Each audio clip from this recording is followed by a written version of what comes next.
is Chiho Kozakura. She's from Hiroshima University High School. She was selected as a youth special communicator for a world without nuclear weapons by the Japanese Foreign Ministry. And this project, the Youth Special Communicator, was a project that was launched by the Foreign Ministry last year.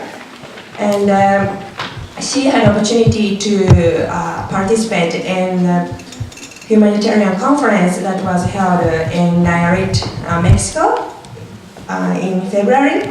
So she's going to share her experience as a special communicator. Hello, I'm Chiho Kozakura from Hiroshima University High School, first grade. I'm happy to have this opportunity to introduce my disarmament activity to students from Russia and the United States at the Critical Issues Forum Spring Conference. Last year, I visited the United Nations in Switzerland as the 16th Hiroshima-Nagasaki Peace Messengers, and also used Communicator for a world without nuclear weapons. And this February, I also participated in the second conference on the humanitarian impact of nuclear weapons in Mexico as peace messengers and used Communicator. So today, I will tell you about my activities and experiences, especially in Mexico. At first, there are my motivation to join these kind of activities. At first, is an encounter with one survivors in my junior high's peace education course. I, of the younger generation, promised him to take over the Hiroshima spirit.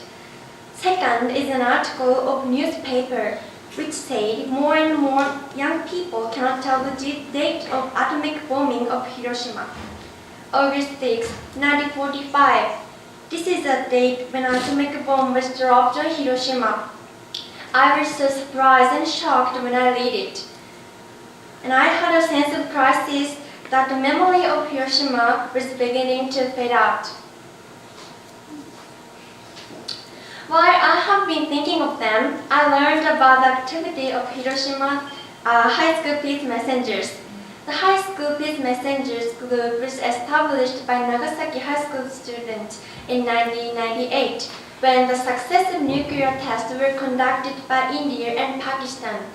Our mission is to describe the E-bomb experiences of our ancestors in order to call for the abolition of nuclear weapons. Peace messengers have been sent to the UN every year for the past 70 years.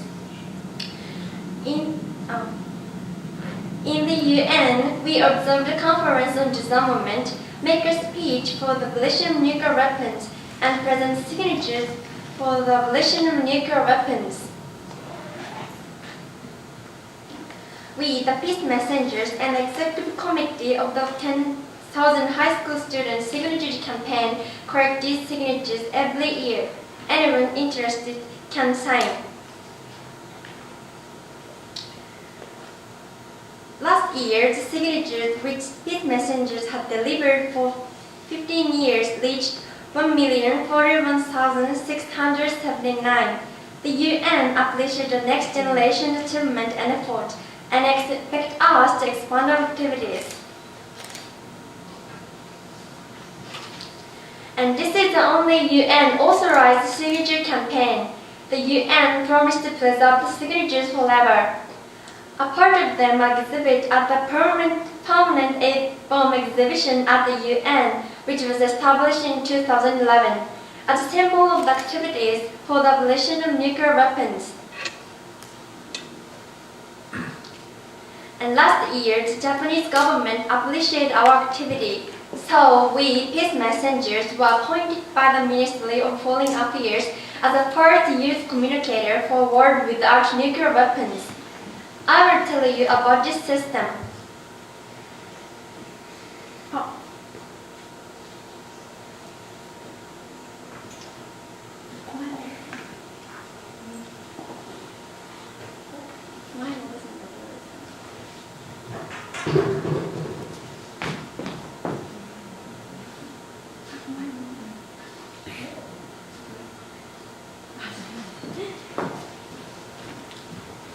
This system was established by Ministry of Foreign Affairs Fumio Kishida at the 6th Foreign release meeting of the Non-Proliferation and Disarmament Initiative, what is called NPDI. Its aim is to increase the number of young people who try hard in the area of disarmament and non-proliferation. He also thinks survivors are getting old to act, so succeeding generations should bring what happened in Hiroshima and Nagasaki to the future generations. Yes.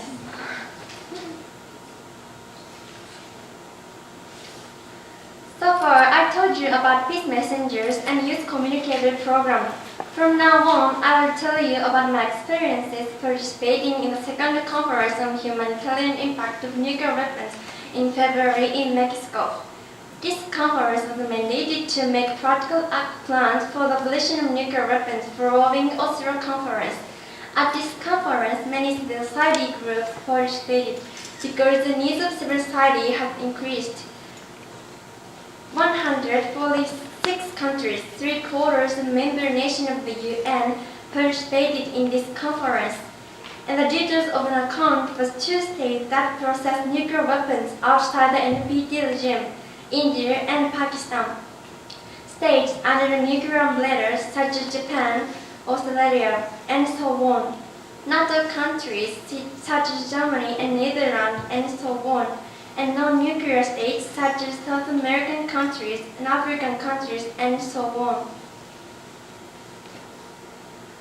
This is a program of the conference. One of the key characteristics of this conference was the hibakusha session. In the previous conference, only 2 minutes were given for it, but in this conference, more than 1 hour was given for it. I think it was the key to success of nuclear Mexican conference. And another characteristic of this conference was the testimony of many experts to the humanitarian impact of nuclear weapons from much more angles than that of Oslo Conference. In Oslo Conference showed an middle-term medical and environmental effect of nuclear detonation for human and society were discussed. But at the Mexican Conference, not only those, but also the long-term effect of nuclear detonation were discussed from many different angles. These various kind of discussion by experts reconfirmed in me the fear of nuclear weapons and importance of immediate action for abolition of nuclear weapons. This is one example of working session. Many experts testified with figures like this. This is the explanation of Professor Alan Lovelock of Rutgers University. He referred to nuclear winter. He testified with an experimental result. If local nuclear war breaks out, the world will be threatened by fear of nuclear winter from a view of climate and agriculture. And many other experts also testified to the humanity of nuclear weapons. Dr. Roman Bakulček of Norwegian Institute on International Affairs, what is called NUPI, explained the mortal effect of nuclear tests by the Soviet Union. Dr. Tomonaga Masao testified to the long-term effect of radioactivity with a real fact of Nagasaki bombing.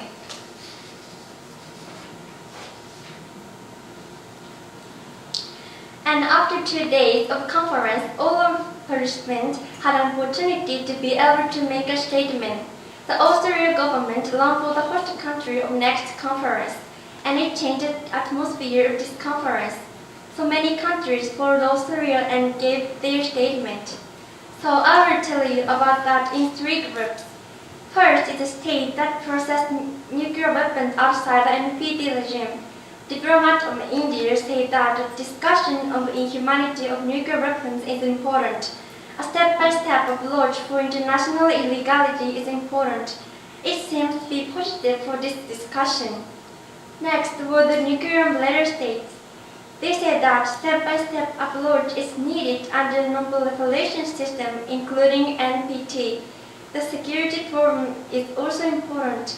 Those countries that rely on the nuclear umbrella appear to be cautious about the conclusion of a nuclear ban treaty. Last were the non-nuclear states. They say that political action should be carried out by all countries, including nuclear weapon states. Not only a ban, but also abolition. It seems to This seems to mark the importance of a practical action for conclusion of the nuclear ban treaty. Also, there is enough time for civil society to make statements. So, international campaign to abolish nuclear weapons, what is called ICAN, the NGO for the building of abolition of nuclear weapons, ban all next generation, what is called BANG, the European group of young people for abolition of nuclear weapons, and any other organization emerged. And another key to success is direct pressure on government by them. ICAN's members tried to ask diplomats to express their statement during the break. BANG's members fried in the sky with a big banner saying ban nukes. Their attitude and action symbolize a big power, a large influence, and the needs of civil society. And I will tell you about Chief Factor's family. The Mexican diplomats say that in the past, weapons have been eliminated after they have been outlawed. This is a path to achieve a world without nuclear weapons. At last, he showed a strong will for abolition of nuclear weapons and said annihilate its point of no return. The Australian government launched for the role of a host country to the next conference following this trend. From the Australian conference to the Mexican conference, and from the Mexican conference to the Australian conference, to take practical action from new stage is hopes for the Australian conference. I think that a focus of the Australian conference will be how to follow this strong trend for abolition of nuclear weapons. And I will tell you what I felt at the Mexican conference. I thought that many countries are requesting to make a nuclear ban treaty, but in-depth discussion won't improve because of nuclear weapon states and the later states. But this conference had many opportunities for civil society to express their opinion. And I also felt the trend of nuclear ban treaty from non-nuclear states is getting higher. Considering this fact, I thought that we can make an recycling net which surrounds nuclear weapon states and change trend of non-proliferation under the NPT system into that of abolition.